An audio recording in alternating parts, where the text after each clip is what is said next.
avec l'industrie du luxe et c'est Kering. Voilà. Alors donc Kering, je suis vraiment désolé puisqu'aujourd'hui je n'ai que des conseils de prudence, de recommandations, mais évidemment c'est le marché qui s'y prête. Alors Kering le 18 avril avait publié ses résultats et cette publication de résultats avait créé une première alerte pour nous les investisseurs puisque les gérants avaient très clairement pris les résultats de manière plutôt négative.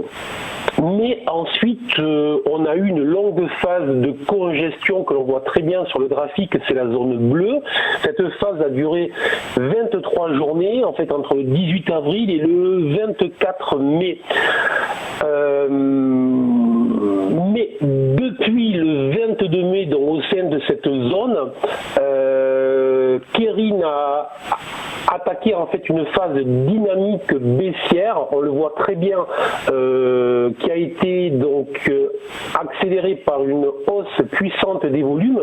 Je vous ai mis sur le bas à droite du graphique une flèche rouge qui montre très bien que les volumes sont en phase de reprise très forte.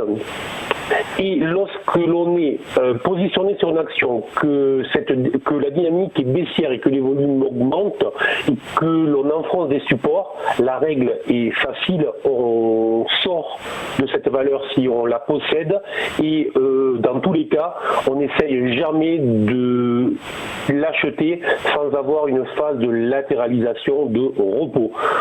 Autrement dit, là aussi, pour la troisième valeur du jour, je conseille la prudence. Je conseille, si vous êtes positionné, peut-être sortir de cette valeur pour essayer de se repositionner un petit peu plus bas dans les prochains jours ou dans les prochaines semaines. Et si vous n'y êtes pas, n'essayez surtout pas d'aller chercher un mouvement dynamique très impulsif avec du volume, car c'est vraiment dans 8 cas sur 10, c'est l'assurance de laisser de l'argent sur la table.